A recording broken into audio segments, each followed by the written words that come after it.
Okay. Yeah. This the Brad of Memory Show. Yeah. This the Brad of Memory Show. Yeah. This the Brad of Memory Show. Yeah. This the Brad of Memory Show. In the field with my dogs, like the Sixers, we gon' ball. Wake up early in the morning, tune in anytime at all. Hard time, all season, don't believe in off seasons. Watch the Phillies, watch the Flyers, and the Eagles on the weekends, yeah. This is not your ordinary radio show. Ain't just talking sports, we be talking about the culture. All across the globe, anything you wanna cover. This is for the fans, no room for our front runners. This the Brad of Memory Show. Yeah, this the Brad of Memory Show. Yeah, this the Brad of Memory Show. Yeah, this the Brad of Memory Show. Yeah. You know the vibes.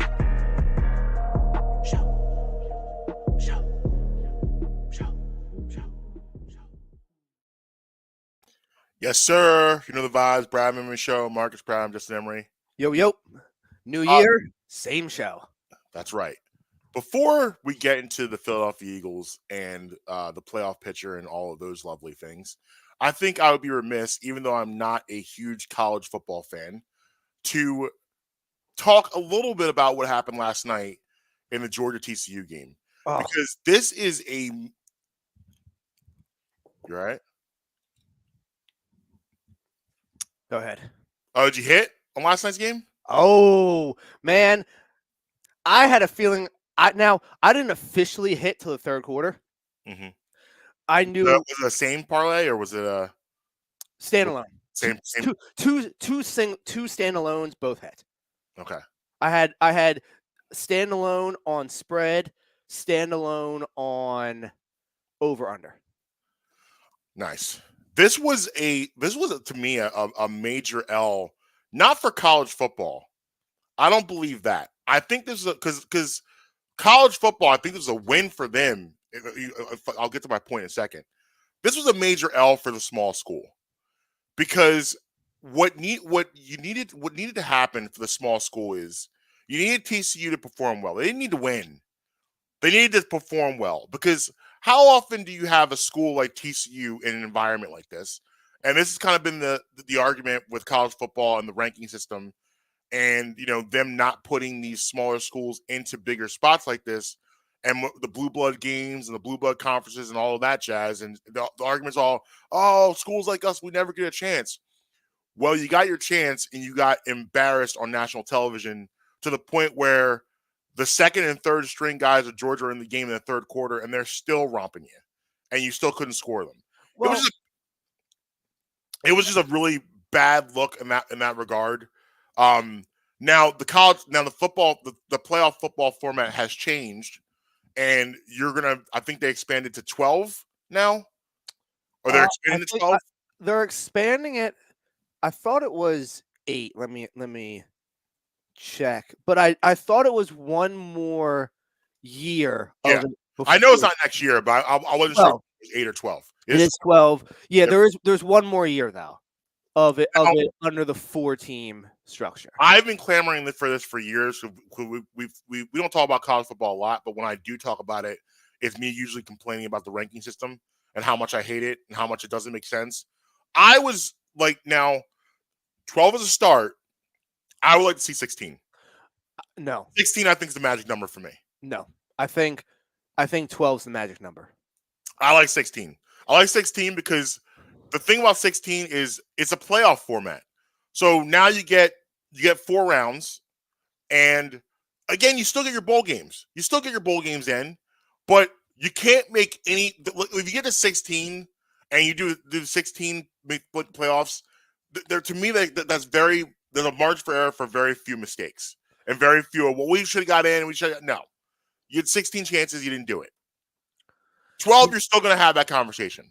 There's still going to be that conversation of this team got screwed, that team got screwed. You're not getting that at 16. It's not happening. No, see, I think 12 is the magic number. Now, by no means am I a college football expert, but once you get to when you look at the top 25 rankings, there's a decisive difference between the top 10 and even 11 and then 12. You don't want to put bad football games on TV just for the sake of more football being on TV. Yesterday was a bad game. I didn't watch a second. I shouldn't say I didn't watch a second of it. The only part of it that I watched was when I was at the gym and it was on the TV. I gave it the first quarter and a half. After I left, you got the 24/7. I was like, I'm out. Yeah, I left the gym some point in time in the first quarter. I think it was like 10-3 or something, or 10-7. I was 10-0. I was about to be out 10-0, and then TCU scored a touchdown. I was like, well, let's see what happens here. Oh yeah, at 10. That's when I left at 10-7, and then I didn't watch another second of it. I followed it on my phone just so I could be up with it, but I don't watch. I only watch Penn State football, and I only watch Penn State football until they have a chance, until they lose a chance to win the championship. So as long as they're still undefeated, I watch them. Now, this new 12-team playoff structure, they should make the playoffs almost every year moving forward now. Penn State should be a top, I mean, I'm a little biased, but they should be a top 10, 7 to 10 program. Definitely a top 12 program year in and year out. You have the facility. Here's what's happened too is, like, I think I'm okay with keeping the ranking system, but you now need to be transparent with the audience. There needs to be a clear, concise, this is how you get in the playoffs. These are the criteria to get in the playoffs. Let me run past you real quick. Two lists, okay? List number 1 is going to be the current. I'm not going to read the whole top. I mean, I guess I can read the list pretty fast. It's not that much. Here's the top 25 to end the year. This is done post-championship. So this includes everything, the whole season. Okay. Right? 1, Georgia. 2, TCU. Michigan, Ohio State, Alabama, Tennessee, Penn State, Washington, Tulane, Utah, Florida State, USC, Clemson, Kansas State, Oregon, LSU. Okay, that's 16 right there. Now let me just read you the rest of the top 25. Oregon State, Notre Dame, Troy, Mississippi State, UCLA, Pittsburgh, South Carolina, Fresno State, Texas. So those were the top 25. So let's go through the top 12 real quick. Georgia, absolutely. TCU, I don't know if they're a top 12 team. They got the doors blown off of them. I understand they beat Michigan, but okay. Yeah, I mean, well, their conference, and this is the problem. This is why this game was so important last night. Because their conference isn't strong enough to produce those type of matchups where you really know how good a team is. So let me read you the current members of the Big 12, which is the conference that they're in. Yeah. Okay. Baylor, good, not great. I think that's a fair statement to say about Baylor. Iowa State. Sometimes. Yeah. University of Kansas. Never. No. They were good this year. They were good this year, but they're good at basketball. Yeah. The wheels fell. I mean, this is the first year of football I ever remember them being good. Yeah. Kansas State. Oh, not bad. Yeah. Not bad. Usually in the conversation of a ranking. Yes. Oklahoma. Yes. There's the blue blood that's in this conference right there. Oklahoma. Mm-hmm. Oklahoma State. Okay. Sometimes. Yeah. TCU. Texas should be a blue blood. They just they're downtrot right now. Yes. Texas Tech, West Virginia. So is that the SEC? No. Not bad though. Is that the Big Ten? No. But that conference isn't as bad as people make it out to be. Yeah, when you break it down like that, I mean, I'm thinking about them. I was like, oh, okay. I didn't know that either. I had to look at the list too. I don't want you to sit there and think that I had all this. I had to look at the list myself as well. But once you look at it, they're not as bad as you think. Not at all. That was just the point. The whole. So yeah, I mean, I just feel like, again, last night, I feel like which is just one of those things where you really needed them to perform better. This need to be like a 49-34 game, somewhere in that. Like, listen, we knew Georgia was going to score. We knew Georgia. I thought Georgia was going to beat them and Georgia was going to cover. However, that was just like a middle school team against a college team. That was Bishop Sycamore. Yeah, that's what it felt like. And now, I'll tell you, I knew that was going to happen. I could not possibly have bet more money on Georgia to cover. I know I couldn't because I was like, I don't feel comfortable betting any more than this. I put everything I've won all season on that to cover. Wow. I knew it for a few reasons. Number one, Georgia, there's a couple states, Florida, Texas, Georgia, California. When you win high school track meets, you're the high school champion power lifter, that kind of stuff. It matters more in some states than other states. Yeah. Like, don't get me wrong, if you win it in North Dakota, that's great. It means more in Georgia. It just does. Yeah. Georgia's team is littered with the best athletes that have ever played at their high school. Ever. Yeah. Their third string guys are going to get drafted. Right. Georgia last night. Georgia right now is USC under Pete Carroll. Think about this. Matt Castle sat behind Matt Leinart his whole career. Right.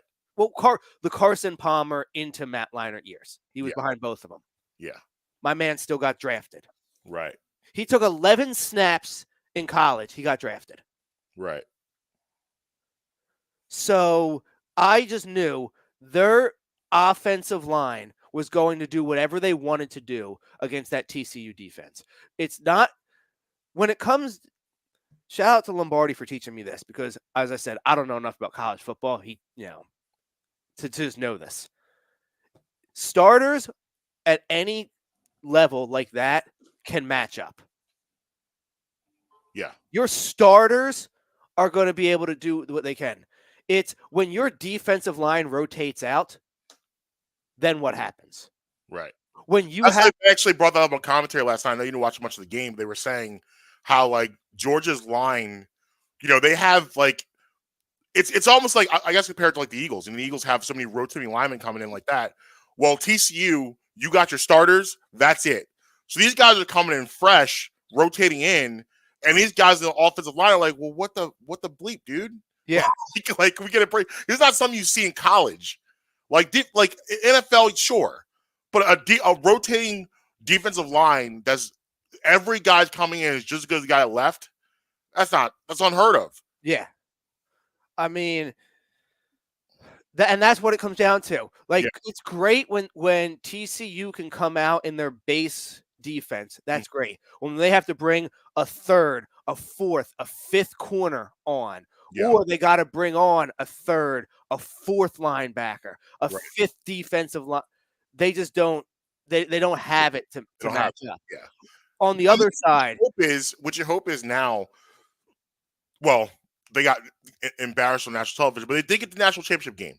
So maybe this encourages some more talent. You got to think about it. This coach is his first year down there. Mm-hmm. So I mean, this is. They were not picked to be anywhere close to a national championship game. Like they were not. I think they were picked to finish last in their conference. So them getting this far is a miracle in itself. It just again was not a great look for the small school to get beat up like that. Like when you lose that bad, it makes me think you don't deserve to be there. Yeah, which is unfortunate because they really did have a great year. Yeah. Listen, this is the college football show. We don't usually do this. Well, hold on. There's a couple things there's a couple things that we should round out since we've learned about the Big 12 now. Okay. So you heard obviously the list of schools I gave you. Yeah. Texas. You know who's going to be the quarterback there next year? Manning. So you got to assume that TCU is going to hit a roadblock with him. Maybe not his freshman year, but hopefully. I mean, a prospect like that doesn't really fall off, right? I mean, you gotta love the fact that the Mannings are free thinkers too. Peyton goes to Tennessee, Eli goes to Ole Miss, Arch goes to Texas. Yeah, I mean, Steve Sarkisian sucks as a head coach though at Texas. Mm-hmm. So like, hopefully he doesn't ruin him. Right. But I think he's like maybe. I don't think any prospect is unable to be ruined. But if there is he's going to get drafted in the NFL as long as he's healthy.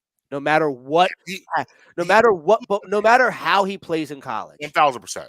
He's going to get drafted in the NFL, regardless. Listen, if you look at Peyton and Eli, he had an okay college career. He wasn't a stud by any means. He wasn't like this. Just blow away, can't miss prospect. Now, listen, he turned out to have what many consider a Hall of Fame career, right? But I don't believe at Ole Miss he was blowing people away. I mean, that name rings off. It rings. Let me see. I'm pulling up his stats. I mean, his freshman year, he only played a handful of snaps, so we'll disregard his freshman year. Okay. Started 3 years. Yeah, his freshman year, he only threw 28 passes. Okay. So, no, I'm sorry. He only threw 50 passes, completed 28. So we'll just disregard that. So his first year as a sophomore year, first year as a starter, 2001. 2,948 yards, 31-9 as far as touchdowns to interceptions. Gotcha. Junior year, 3,400 yards, 21-15. Not great.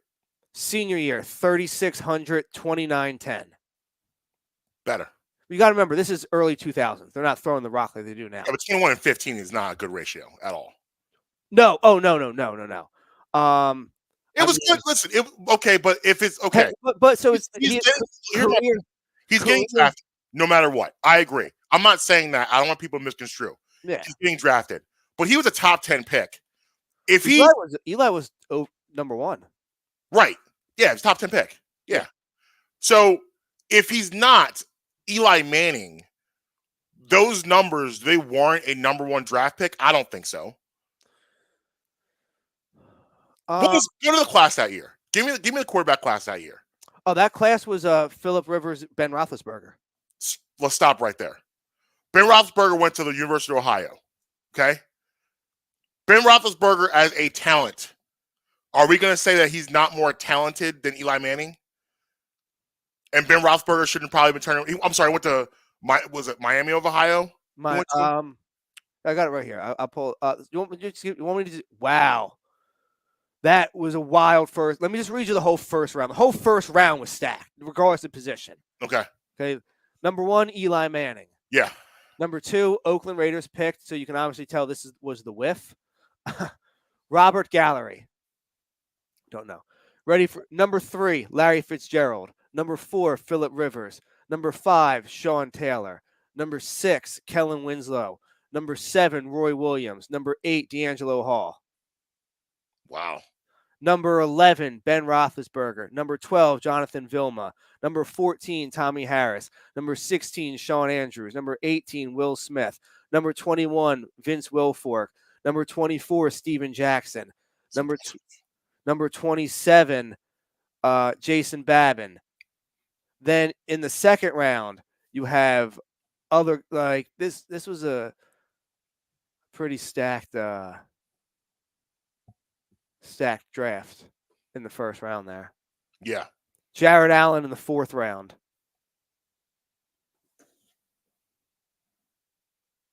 Michael Turner running back in the 5th round. Yeah. So that was a stacked class. But I mean, your point's valid. Yeah, like you look at Ben Roethlisberger, he's penalized by the school he went to at 11. Yeah. Miami of Ohio. Yeah. Phillip Rivers went to NC State. Right, but still it's not a blue blood school. He doesn't have a blue blood name. No. So It's still a bigger school than Miami of Ohio. 1,000%. Yeah, that's not my point. My point is, it's still not. Eli Manning gets that pick based on that Manning name, and based on what his brother did a couple years ago. Well, we gotta take him now. Now listen, he was worth the investment. I think you get 2 Super Bowls out of him. Pretty good career. He's gonna be a Hall of Famer. I get it. But it's just interesting how that goes. So you're right. To your point about Arch Manning, doesn't matter what he does at Texas, he will be drafted and drafted high in the NFL based on that family, that blue blood of that family. It's the first family of football. So but anyway, how about that? 20 minutes in, still haven't gotten the Philadelphia Eagles. So let's go ahead and do that now. Love it. Got my green shirt on for. Yeah, I mean, why so downcast, all my soul? What's with all the long faces? It's because it wasn't cosmetically pretty. That's why. We know number 1 seed, NFC East champs. It doesn't matter when you get to this point. It doesn't matter how you do it. It's that you do it. If you win a playoff game, 22-16 is ugly. You're going to the next round. That's kind of where we're at right now.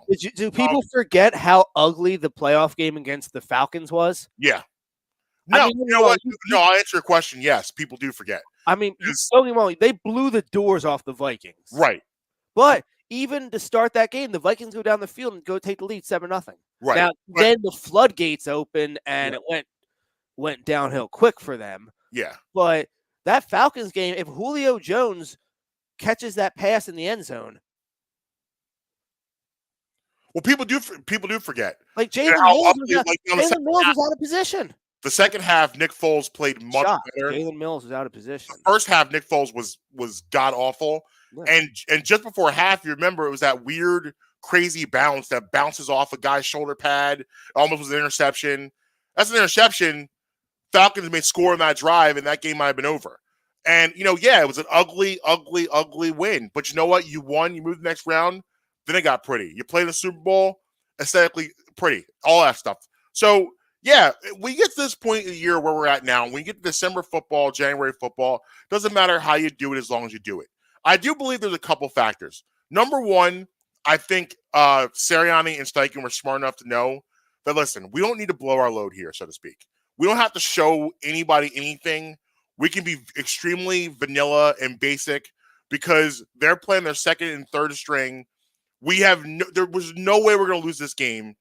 Let's get this. Let's get what we need to accomplish. Get the number 1 seed, become NFC champs, all NFC East champs, and let's get Jalen out of here without getting him hurt. You saw Jalen was sliding down immediately when he felt there was a chance of contact. They didn't run him at all. I mean, didn't really design runs. Everything was very basic, vanilla, basic stuff. Very, very simple, simplistic things. It looked like a preseason offense, so to speak. Let's get them comfortable again. Have them feel good again. Maybe people are upset about the Saints game, which, we were too, how that played out. And the Cowboys game, yes. But this week, listen, let's get to the playoffs, okay? Let's get rested up. Got the number 1 seed. You're probably going to have, I won't predict what things coming in here, but we'll talk about that in the next segment. But, whoever comes in here, you'll have a good shot of getting an NFC Championship game. NFC Championship game, you're going to have a dog coming in here probably. It's probably going to be the 49ers. That's going to be a fight. However, let's get to those things now. Let's be happy. Let's be cheerful. Well, people are definitely upset. Like I said, it was because it's not cosmetically pleasing. I mean, the first half wasn't bad. What was it? 19-0 in the first half, something like that. Did they get the 19-0? I think it was 16-0 at halftime. I don't know. I feel like it was. I feel like you might be right. I feel like it was 19. Okay. Now, so the first half really wasn't that bad.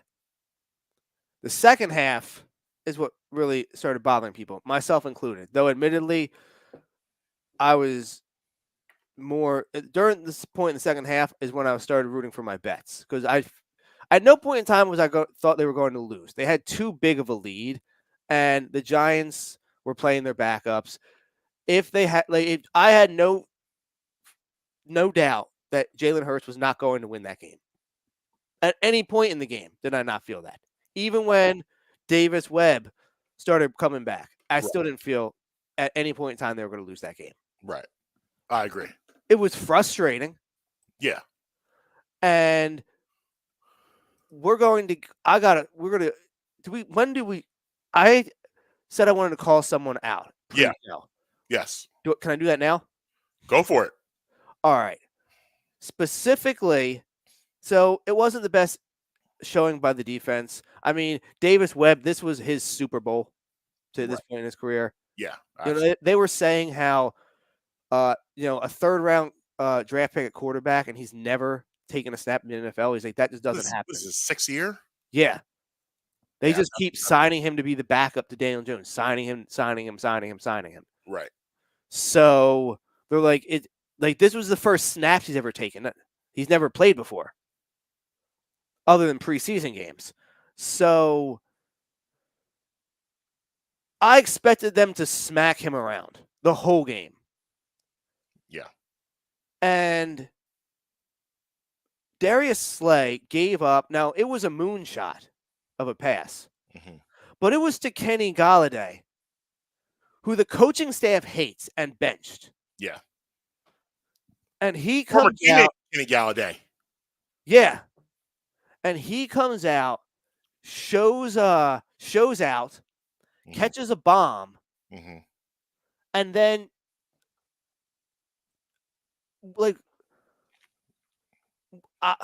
that shot on the sideline. Where's the big play part of Big Play Slay? He hasn't had a pick in 11 games. And he missed one Sunday too. That was a tailor-made. He just missed time. I don't know what happened. He looked like he was online to get it, and something weird happens. He missed it. Now, I don't think all of it's his fault. I think he's better in man than zone. And I think they use too much zone. So I don't want to say it's totally 100% on him, because you got to be put in the right position. Right. But when in that position, he has failed to succeed. Is that a fair assessment? It has not been a good last 6 weeks for him. It hasn't. He has not played well. When do you think was the last time he caught an interception? Man, late October. How about this?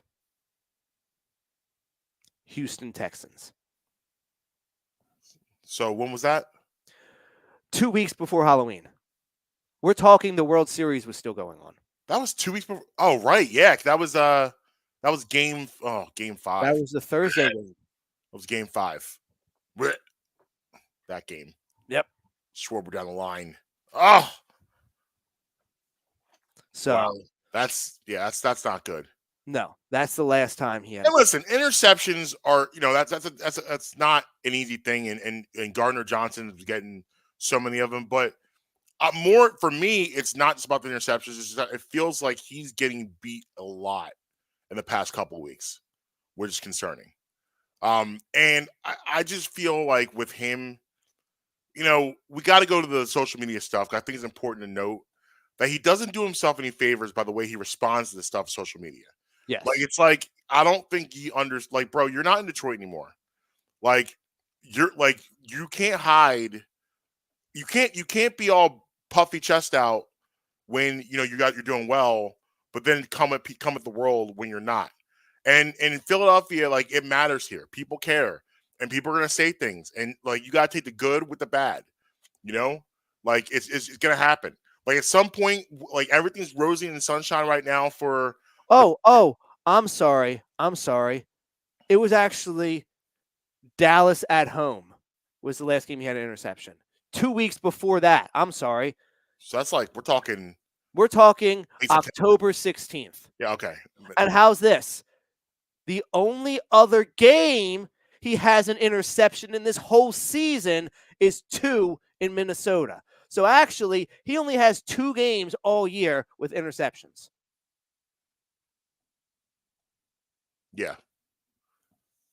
Yeah, not good. But for me, it's Sorry, it took me a minute to dig that up. He's gotta be able to handle the criticism. Handle criticism better.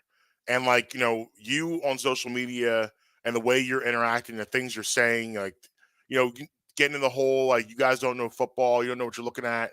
Don't insult your fan base, bro. Don't do that.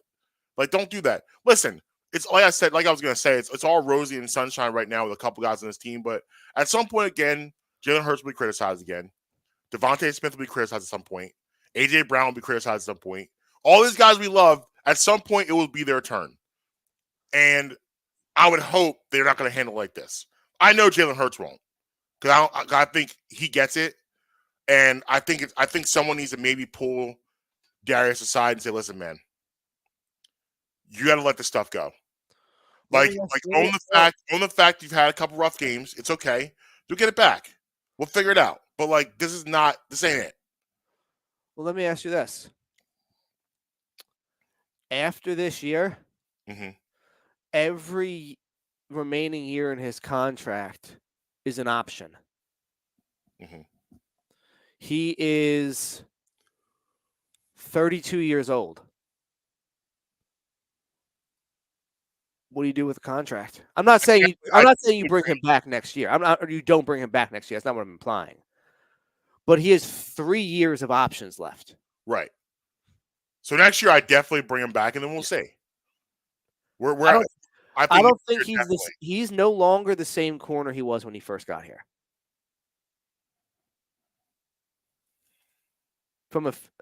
Listen, he's been here for what? Is this his 3rd season or 4th season here? I believe his 3rd season. Let me check real quick. 2019 was his first year, maybe. Check. This is his 3rd season. Yes. I mean, he was 28 when he got here. He's now 32. He's going to be a step slower. Yeah, I don't know if I'm ready to do that yet. I'm not saying don't bring him back. I'm still bringing him back next year. I didn't say I wasn't bringing him back next year. I need to see more.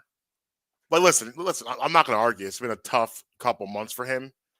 But, listen, let's not forget that there was a time during the season, and I still believe Slay and Bradbury are the best tandem. Well, that's what like you got to man them up. If they went to a straight, I'm not saying travel, just hey, you take one side, I'll take the other, because I don't think that the play from the two of them warrants one of them having to travel. I think whoever's like, they're both comparable to me in man coverage is what I'm saying. I'm comfortable with Bradbury taking their number one or Slay taking their number one. I'm comfortable either way. So I think they should just do it. Man, Slay's on the left, Bradbury's on the right, and we're just coming for you. Yeah.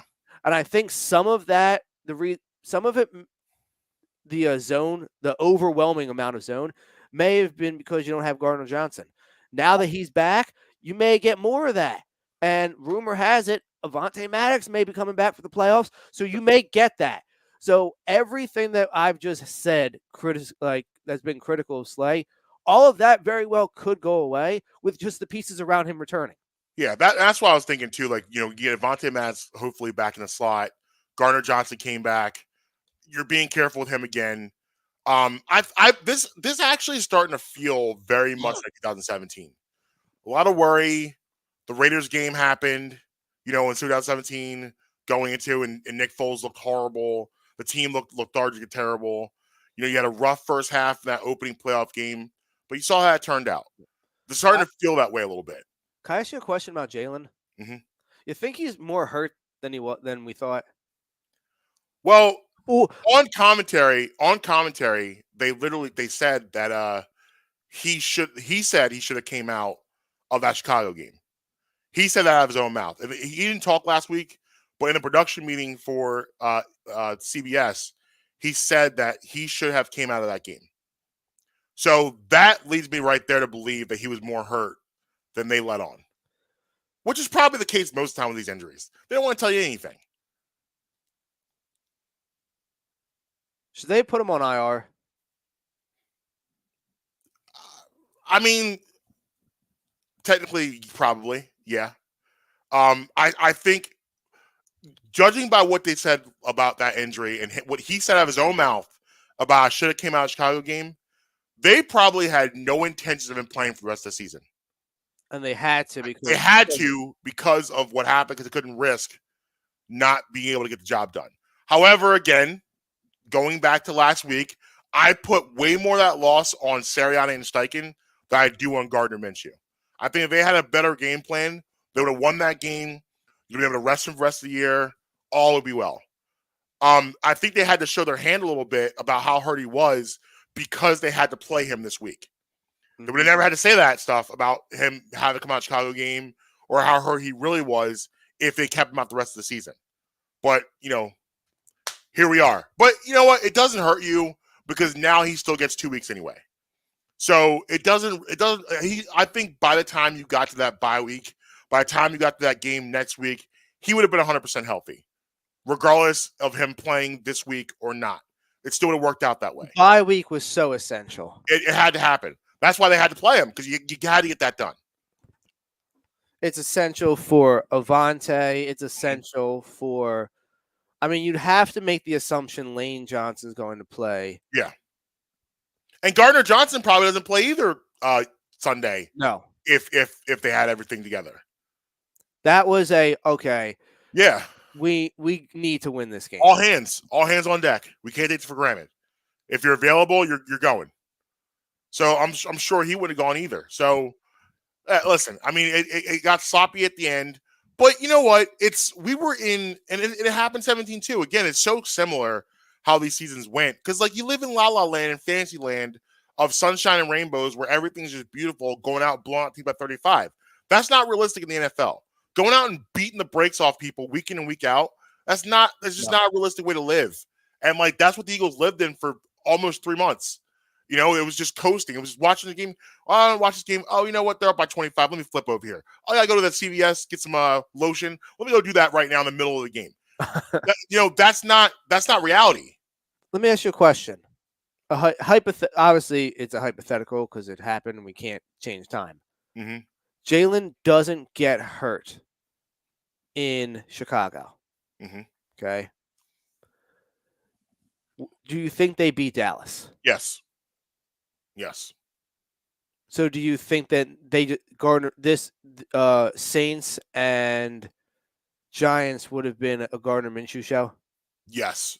What may have happened, you might have played Jalen the first half of the Saints game or something, but he's definitely they're not worried about him playing the entire game. Definitely not playing Sunday. Do you think that if they would have beat the Cowboys, we would have seen Jalen or the Saints? We would have seen Jalen against the Giants? No. It just would have been Gardner Minshew again.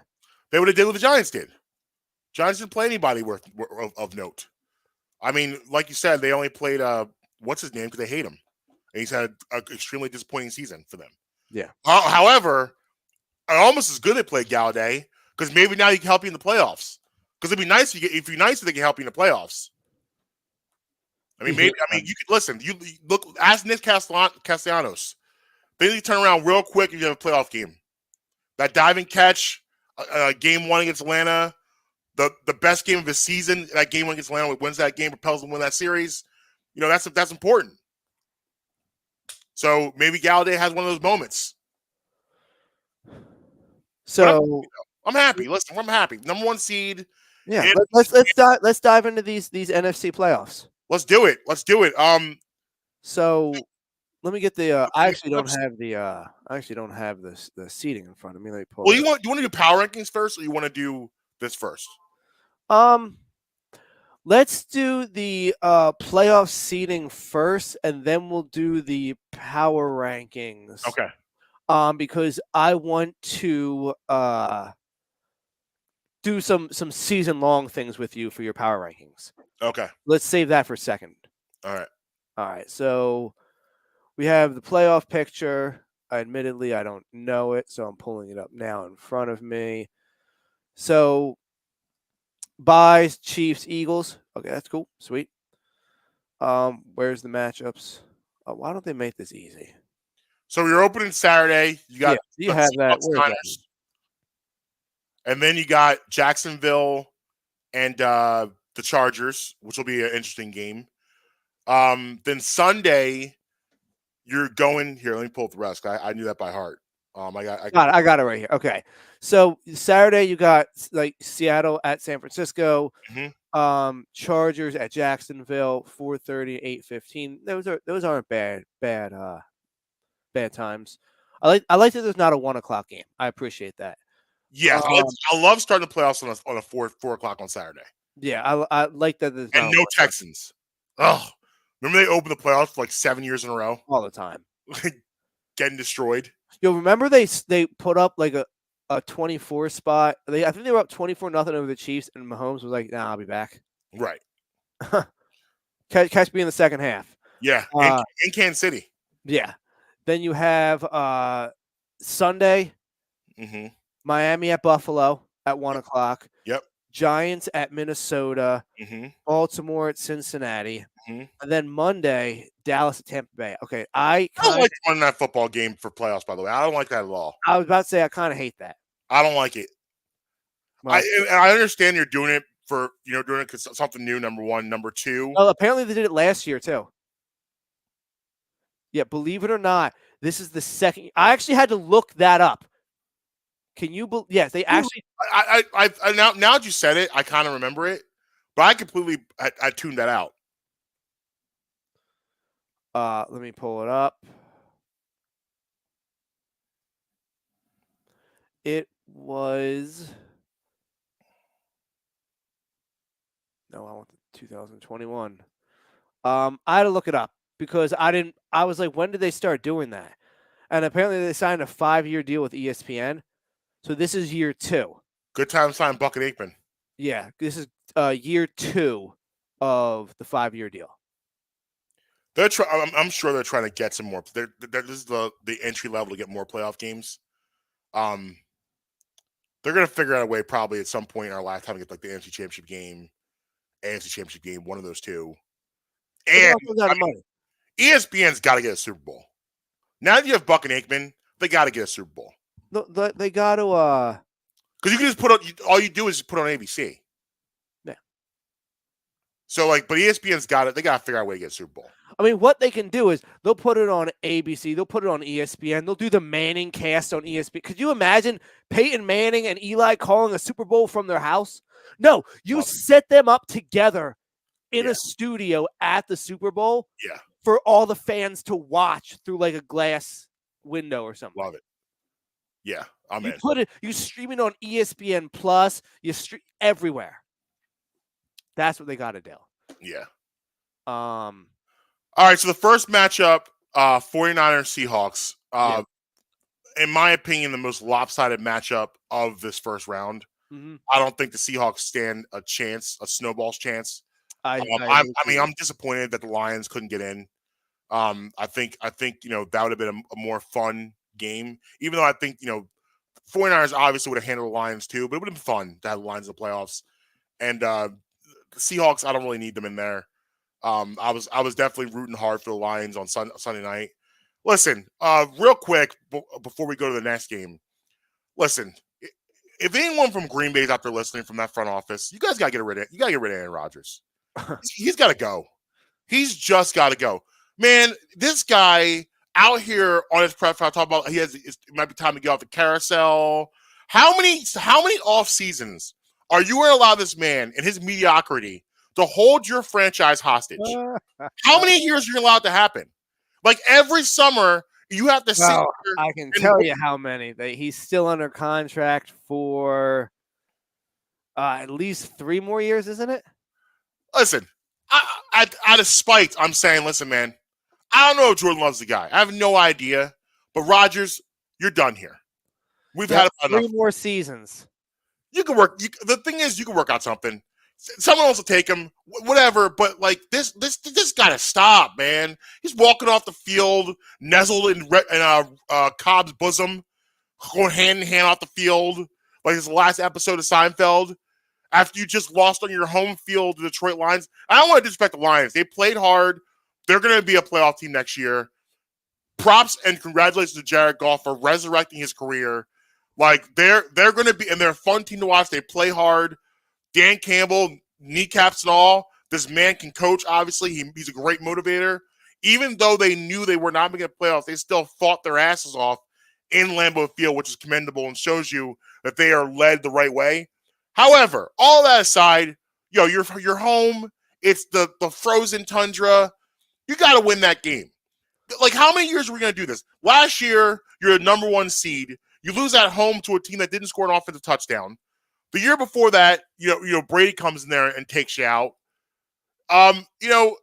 This is one of those things where at some point enough has got to be enough, and this marriage needs to end. It's a bad marriage. It's bad. It's got to stop. For the love of God, stop. Just stop. Like when I saw a press conference talk about, maybe it's time to get off the carousel, and he's done the retirement speech each offseason for the past 3 years. I mean, he learned from Brett Favre. Isn't it interesting how life imitates art? Because he was furious at Favre over this. Well, you're doing the same thing to Jordan Love. When Favre tried to come back in 2008, Aaron Rodgers was furious. With that whole shot of Favre getting off the plane. Furious. Rightfully so. But now you're doing the same things. And here's the deal. It's not the fact that you want to play. That's fine. Then play. Then shut the F up and play. Because all you're doing is giving this kid false hope that he might be the guy there, and you're not allowing him. He's not the guy there. And maybe he's not. I'm not saying he's Aaron Rodgers, but it's the same situation though. You want to see. My point is, if he's not, if you're going to play. Stop playing this game of I don't know. We'll see. Maybe that's how they lost Devontae Adams. That's why he's not here anymore. Devontae Adams went and threw himself into a fire in Raiders rather than sit with you and your I don't know what I'm doing ass. He left. He's like, I'm out of here. He did. I'll take my teams out in Vegas. That's why he's gone. No, you're. I mean, you're not wrong. You're not wrong. I wish it was Detroit, but listen, the Seahawks are gonna get smoked. They're gonna get beat down out there in San Francisco. They another nice story on Geno Smith, something we've kind of forgotten of him getting that team back in the playoffs. But come on, they don't have a shot. No, gonna be a beating. Now, the night game's gonna be fun. Oh, I think we should be on upset alert for that. Be fun. Oh, we are on upset alert. Yeah, I think we should be. We are definitely on upset alert. If you're a betting man, I go Jacksonville. I take Jacksonville home. Money line or with the points? It's money line. They're plus one, but if you go money line, they're plus 100. I think no. I saw that right now they're right now they're plus 1.5. Plus 1.5. Are you on DK? I'm on FanDuel. Okay. DK not allowed via employment. Gotcha. Can't bet on the apps. Can't get high on your own supply. Nope. So I'm a plus 1 right now on DK. Anyway, yeah. Listen. Jacksonville right now is a hot football team. And if you've obviously Doug Peterson was here. We've seen this movie before. Doug Peterson teams do historically well late in seasons, very much like the Andy Reid blueprint. They get better as the season goes on, and you saw this team get better as the season goes on. They're at home. That crowd's going to be jacked. When was the last time they had a home playoff game? I know they were in the playoffs in 2017, so I'm going to guess 2017 because they were pretty good in 2017. I think they hosted the AFC title game. No, not in 2017. They went to New England. Ooh, I don't know about that. Yeah, they went to New England for that. I remember that. That's the one where Brady brought New England back in the fourth quarter. I think they were down 10 in the fourth quarter of that Jacksonville team. But they had to have had a home playoff game that year because they were pretty good. So I'm pretty sure they had a home playoff game. What year was that? Do you remember? I think it was 17. I think it was the year the Eagles played 18. It was 18. Okay. Okay, no, you're right. For some reason I thought that game was in Jacksonville. No, I don't. But I said that year I'm sure they had a home playoff game. I mean they were 12 and 4 that year. Okay, so they definitely had a home playoff game. Yeah. So that was going on 5 years ago. But this crowd didn't see one in like 5 years. So they're gonna be jacked up. Here, I got it right here. Do they?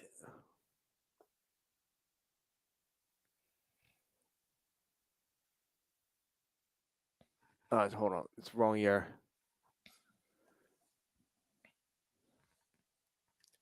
What was it? 17-18, right?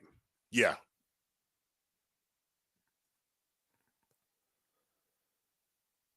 All right, so we had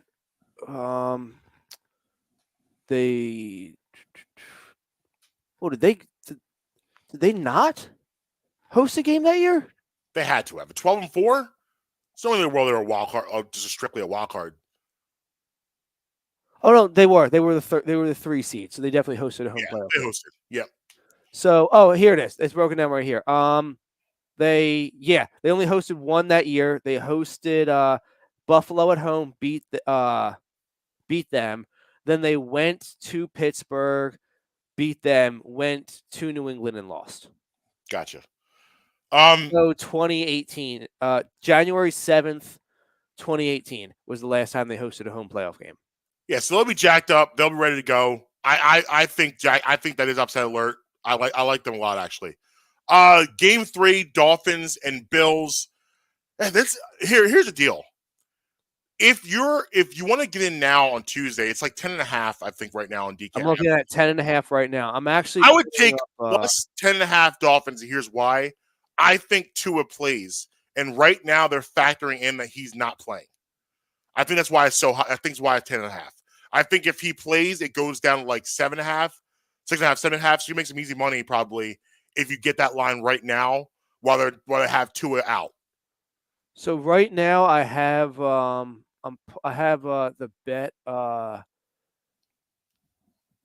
bet comparison right here. What it does is it pulls every sports book and compares the odds for each game. Mm-hmm. So if you're looking at the Jags, mm-hmm.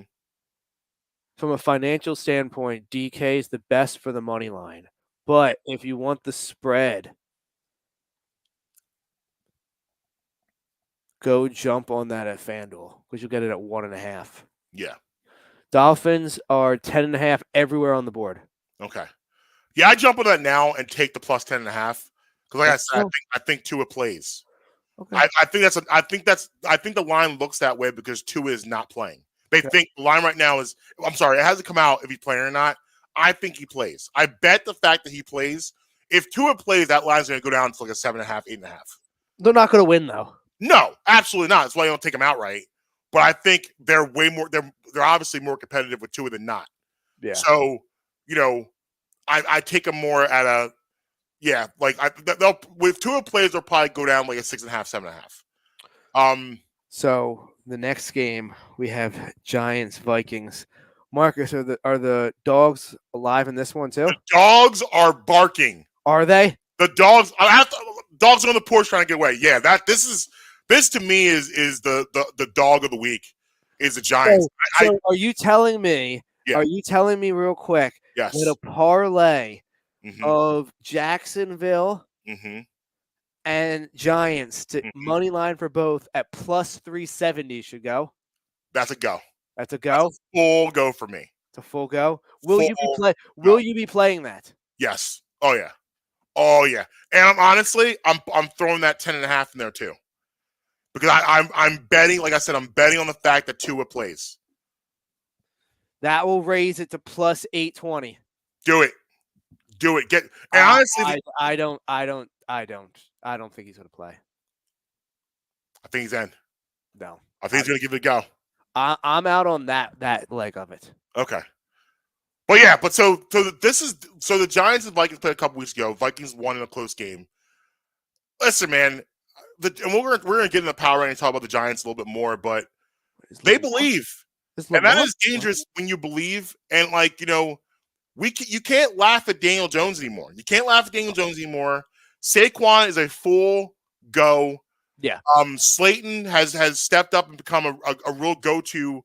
And what if Golladay decides to play? And if you get Golladay, if Golladay all of a sudden decides, here I am, the defense has been better than advertised. Thibodeau is a man amongst boys. Yes.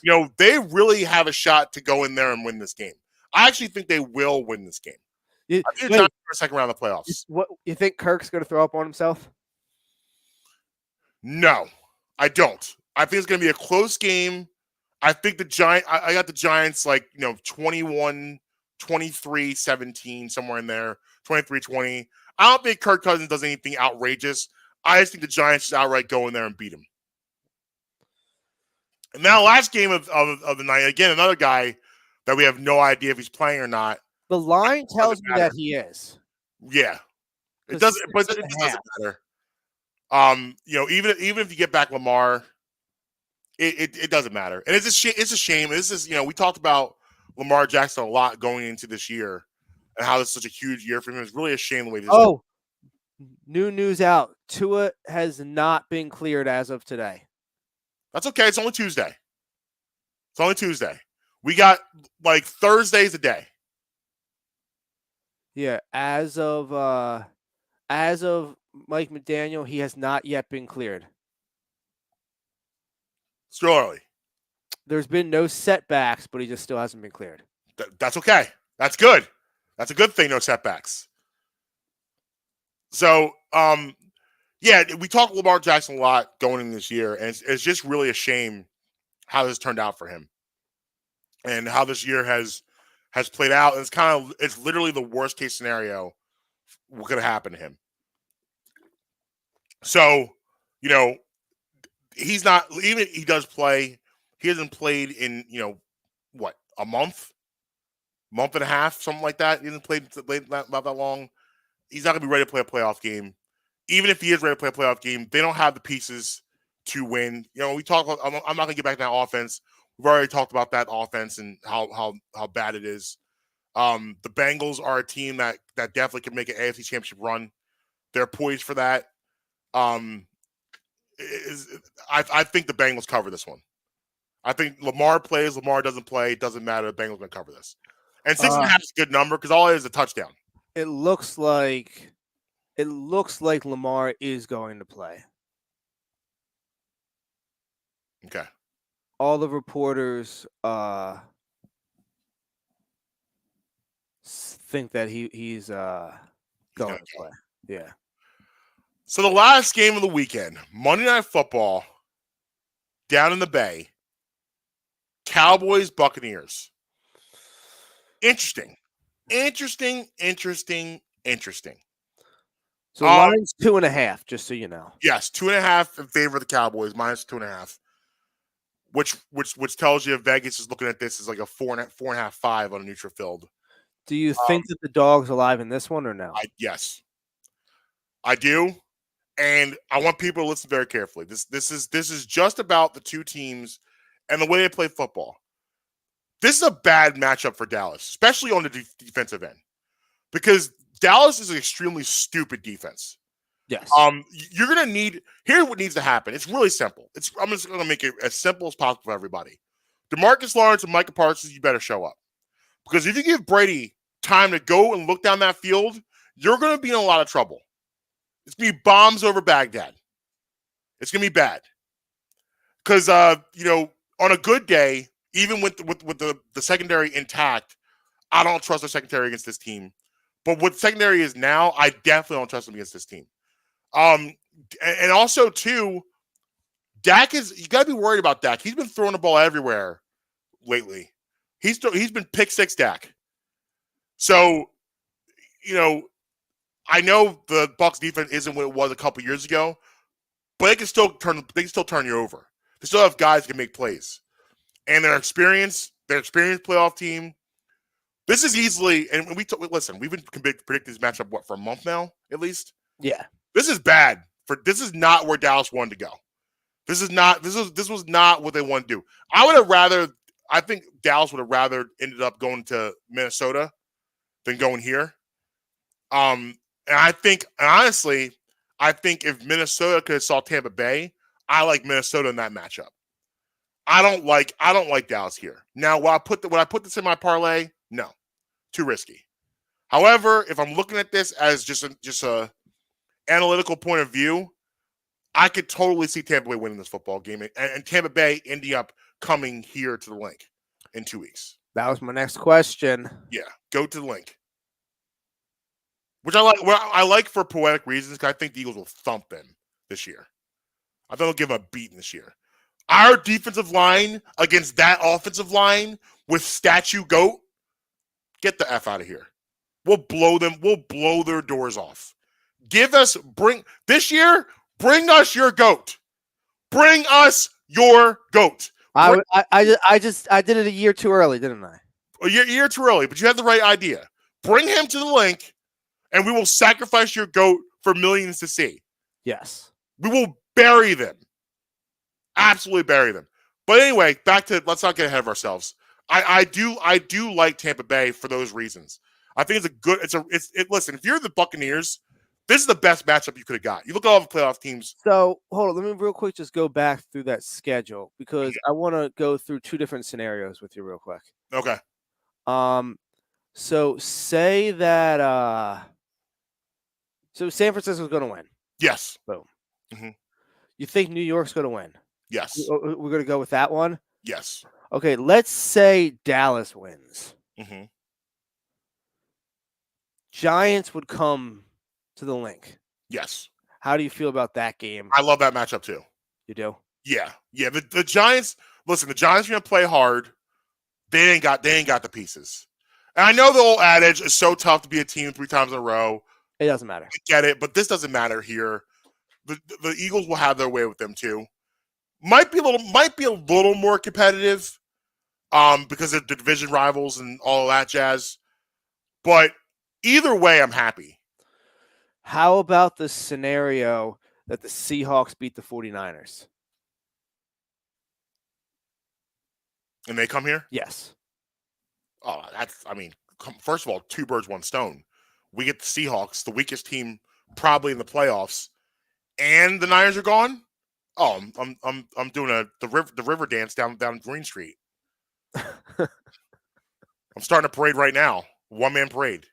So yeah, that's come on, that's too good to be true. It's just no way. Now listen, I'm not talking about my mouth here, but 10.5. Now the more I think about it, because I keep forgetting that the Seahawks and Niners are in the same division. Yeah. So, and also too, you got to factor in this is Brock Purdy's first ever playoff football. Could they cover? Could the Seahawks cover that game? Do I have to revisit everything I just said? So it's 10 everywhere that I see. I see some 9.5s. Can the Seahawks cover that game? I think they can. I mean, they can. I can see it both ways. I can see a 38-10, and I can see a 28-24. I just don't like here's the thing. I'm going to stick with what I said originally. Niners are going to cover, and here's why. That defense is just so good. It's just so good. Like, even though the Seahawks has weapons on the outside, Lockett, Metcalf, obviously, how are they going to score? Like, how are they listen, to be competitive in an NFL game, the criteria is to be competitive against a team like San Francisco, you're going to have to score between 20 and 24. Do you think Seattle's going to score between 20 and 24? I see them capped out at 14. So let me pull up the scores of the previous matchups this year. All right, week 2, 49ers beat them 27-7. Okay. And I know they beat him recently, but what was the final? 21-13. So 7-13. That's not good enough. It's not good enough. So 7-13. What do you mean? 7 points first game, 13 points second game. No, 20 points the first game, 27-7. Right. The Seahawks scored 7. Yes. Right. And they scored 13 the second game. Oh, okay. I got you. I thought you were talking about the 7, not good enough. No. Not good enough at all. And that's goes to my point where I don't know how they're going to score on them. And if that's the case, then the Niners are going to the Seahawks defense have improved since the beginning of the season. It's not the toilet it was in September, but they're going to score points. They're going to get 20 and 24. Yep. 24-7, something like that. So yeah, that's the least scenario. I think Tampa Bay is coming here. I go Tampa Bay's coming here, the Giants coming here, Seahawks coming here. That's how I rank it.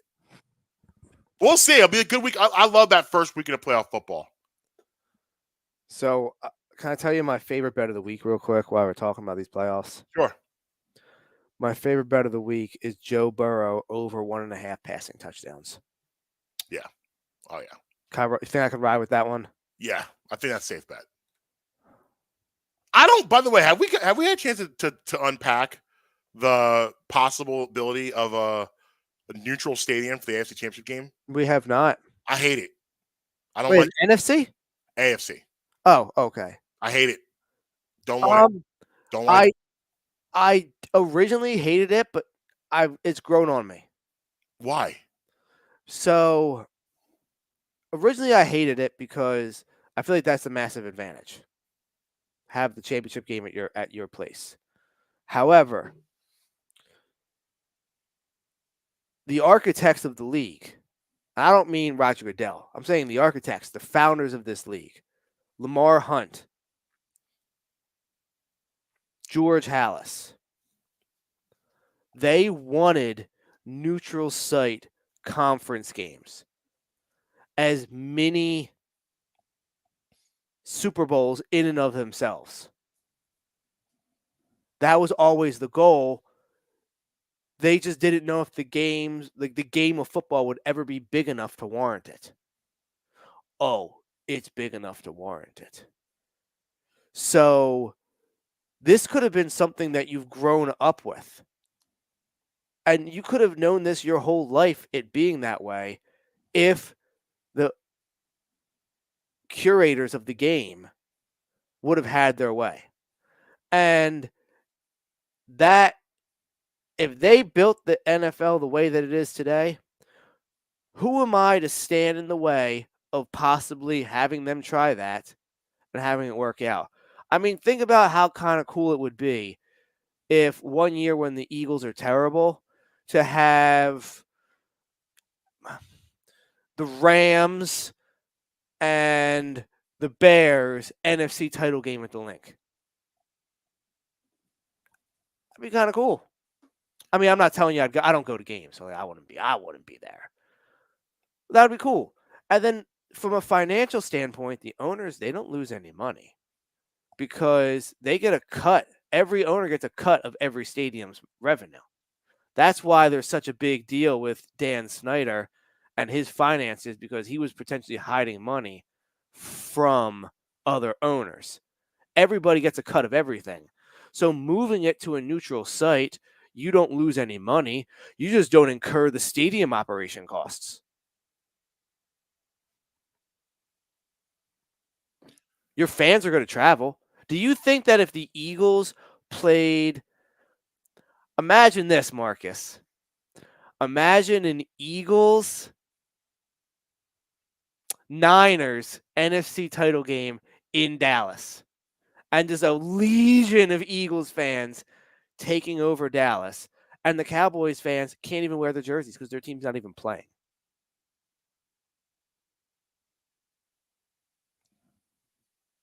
Very well said. You made excellent points. Still no. I hate it. I hate it because in my heart, Justin, I'm an atmosphere man. I love a good atmosphere. I mean, I want to see Orchard Park and people jumping through tables. I like that. See, for me, listen, I understand why the Super Bowl. I get why. Here's what it should be.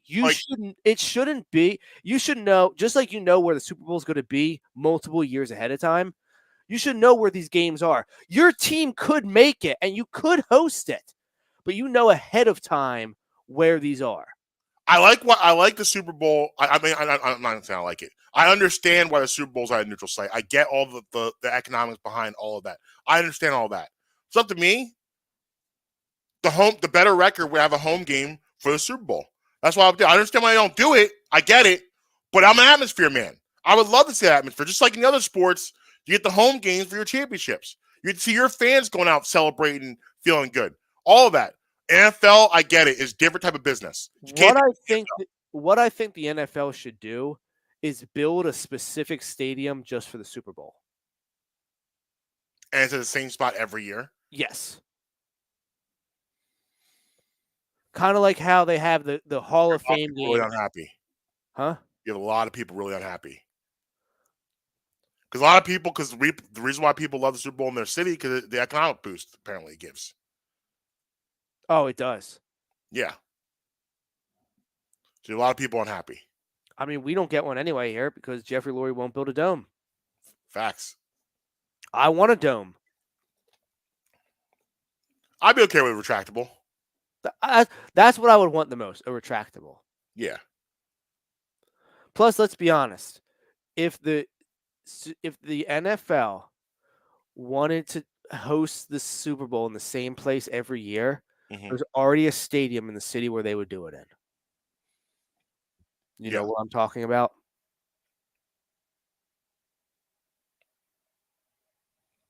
It's already done. Do you know what city I'm talking about? Where a stadium's just waiting there? Yes. What city is this? Vegas. Oh, okay. If it was up to the NFL, they would host the Super Bowl in Vegas every year. Can you imagine think about the amount of celebrities and how corporate it is bringing all those people to Vegas.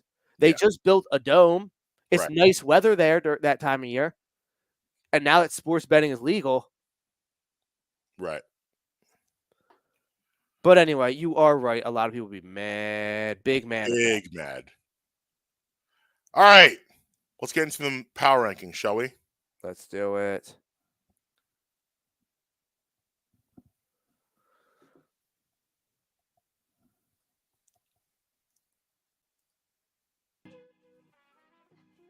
So listen, it's the top 10 still. Everybody can't go. Seattle, you will not find on this list because I don't believe that they are going to win a game. I mean, listen, there's 14 playoff teams. Not everybody's going to make it in your top 10. I don't believe they're going to compete, so they're not on the list. I believe I left. Who else did I leave off? I also left off the Dolphins because they have been an absolute. Oh no, I didn't leave the Dolphins. I'm sorry. Who else did I leave off? I leave off a couple teams. The Ravens. Let me confirm that. The Ravens are not on the list. Yes. You got to leave off a couple more. Ravens are an absolute dumpster fire at this point. That's you got to leave off 4. That's only 2. No, because it's it's top 10 and 14 teams. Playoffs. Who else did I leave off? I don't know. Let's get to the list and we'll figure it out. Sounds good. Number 10. First time on this list in months. That's Tampa Bay Buccaneers. The reason why they are here, because I do believe they have an excellent shot of surviving this weekend. It doesn't mean that I think they're some great grand football team. I believe this is an excellent matchup for them. And I think this is a team that they can beat. I think the Cowboys are leaking oil. They are. I mean, they're in a, they're in a good spot on those lists because, if you're going into a power ranking of playoffs, you got to be obvious about what it is. However, I believe firmly they are on upset alert. Number 9, the Miami Dolphins. I think they're going to compete in Buffalo just because of the division game. I think you look at the 2 other division games. I'm sorry, the one other division game where Seahawks and the 49ers. I think Seahawks will not compete. I think the Dolphins will because I believe Tua does play, even though he's not been cleared yet. I think he will be. I think he will play. They will compete, but they will still lose. And it's a wild season for them. They start off, win 3 in a row, lose 3 in a row, win 5 in a row, lose 5 in a row. Weird. And then have to win the last game just to get in the playoffs. Number 8, the LA Chargers, who also are on upset alert. But if you're looking at the top 10 team, I do think they belong in here. I also firmly believe that there will be some sort of coaching change at the end of this year. Listen, Sean Payton's name has been linked to Denver. I don't think he's the guy for Denver. I like Dan Quinn in Denver. I don't think Russell Wilson needs a quarterback guy. I think Jim Harbaugh is going to go to Denver. Definitely does. I think Jim Harbaugh is going to go to Denver. That's another great name. I don't care about the statement he put out. I know he put out I don't care about that. He would be a great fit over there. He'll be great fit over there also. But we'll see. And I think Denver next year will be really good. Denver, it was, first of all, they were a lot of close games they lost. They had they had so many injuries. But I think next year will be the year for redemption for them. They'll compete, but obviously not this year. Number 7, Jacksonville Jaguars. I'm telling you, man, I just got a funny feeling about this game. This is a hot football team. They're playing really good football going into the playoffs. They really caught fire at the right time. They're at a home game. I think that there's prime for a Jacksonville victory. Number 6, New York Giants. Brian Dable has that squad believing. They're playing really good football. They played their best game to clinch a playoff spot. That was the best they looked all season. That's what you want. You want to be peaking at the right times. They're doing that. I think this again is not a great matchup for the Vikings.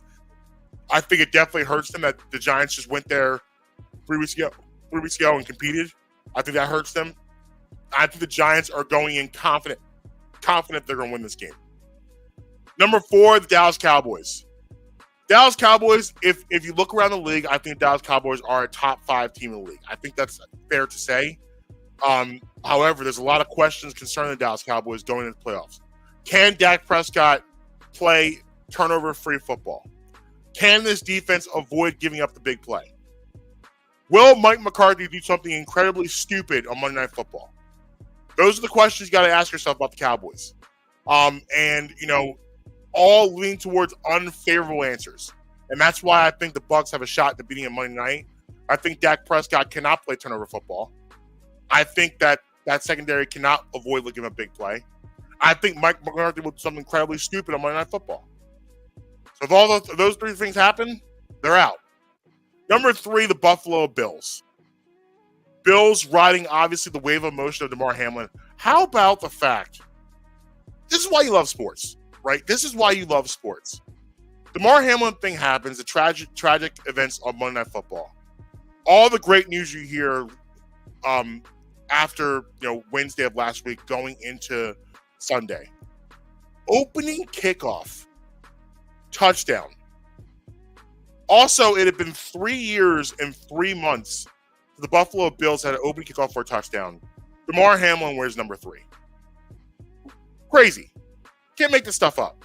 So cool. Emotions are a fleeting thing though.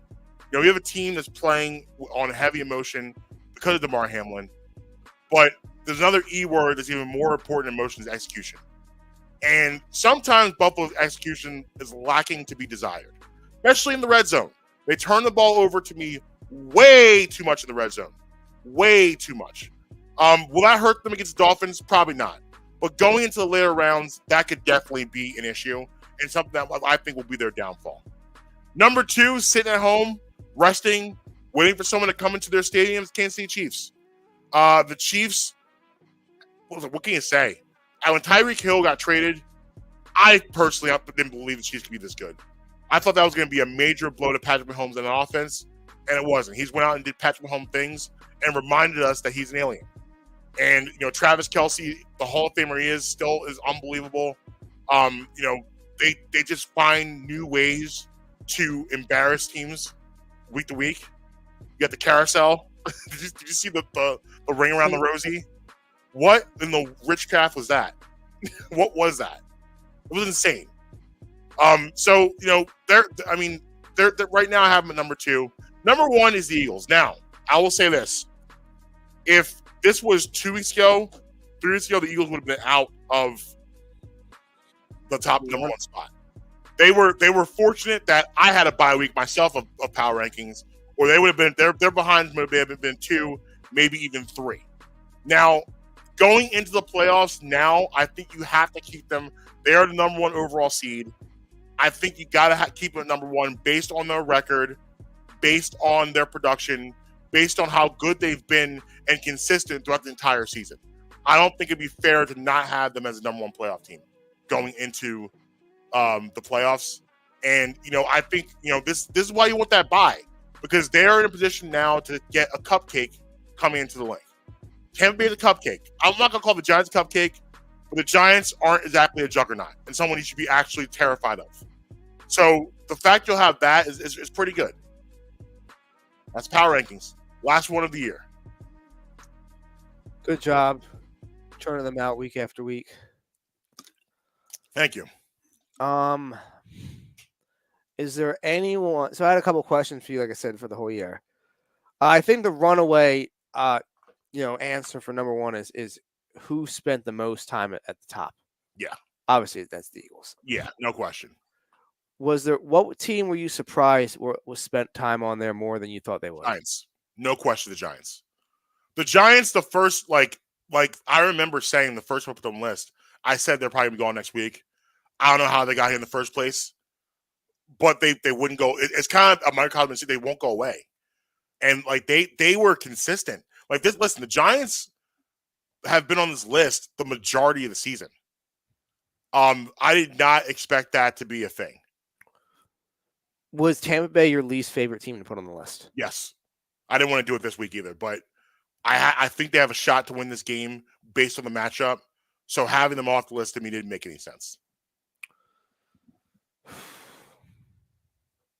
I think Tampa Bay is going on top to Evans at least twice. Yeah, I can do that. Running wide open spaces. Yeah, because Diggs is just gonna bite on everything. Double move. Yep. Double move Diggs. I got nothing. All right, at Marks Between everywhere. At Justin Emery Show on the Bluebird app. Brad Emery Pod everywhere. BradEmery.com for the merch. And we're back. We're back. We're back. We're back. And until next time, you can be with us, you can be against us, but never going to stop us.